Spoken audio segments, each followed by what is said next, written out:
Magkatabi sa isang upuan, nagkukwentuhan tungkol sa kinabukasan. Ang iyong tawa ay musikang kay sarap pakinggan, ngunit may himig na hindi ko mabitawan. Sa bawat pare o bes na iyong sambit, may kurot sa puso, may lihim na sakit. Paano ba sasabihin ang hindi masabi? Paano aaminin ang itinatabing pighati? Natatakot na baka ang ating pinagsamahan ay biglang maglaho sa isang pagkakamali lang. Mahal kita, higit pa sa nakikita ng iba.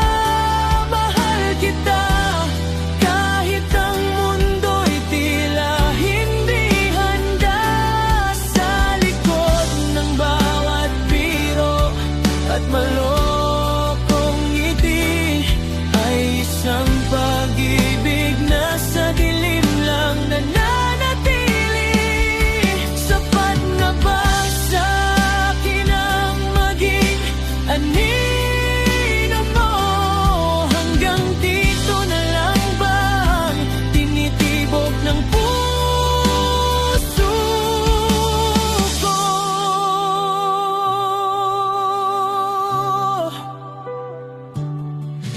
Pinagmamasdan ka habang ika'y nakatingin sa malayo. Iniisip kung may puwang ba ako sa iyong mundo. Kung malalaman mo kaya ika'y lalayo ba, o yayakapin ang katotohanang tayong dalawa. Minsan gusto ko nang isigaw sa hangin, ngunit mas pinipiling sarili, piliting supilin. Hindi ko pinili ang tumibok ng ganito, sadyang sa'yo lang nahanap ang kapayapaan ko. Kahit walang kasiguruhan, kahit walang patutunguhan, ang mahalin ka ng lihim ay aking paninindigan.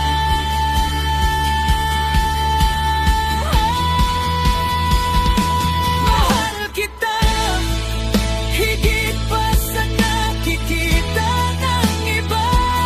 Mahal kita, kahit ang mundo'y tila hindi handa. Sa likod ng bawat biro at malokong ngiti ay isang pag-ibig na sa dilim lang nananatili. Sapat na ba sa akin ang maging anino mo? Hanggang dito na lang ba ang tinitibok ng puso ko?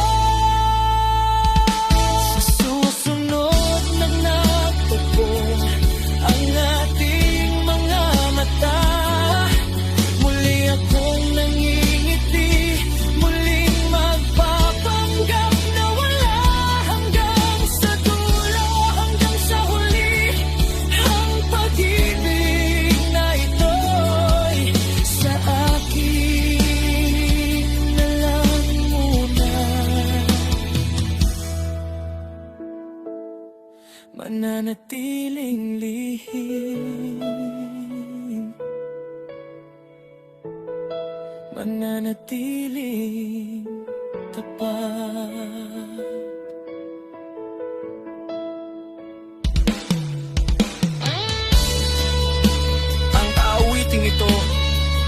tungkol sa damdamin ng isang tao na lihim na umiibig sa kaniyang malapit na kaibigan. Nakapareho niya ng kasarian, puno ito ng pag-aalinlangan, takot,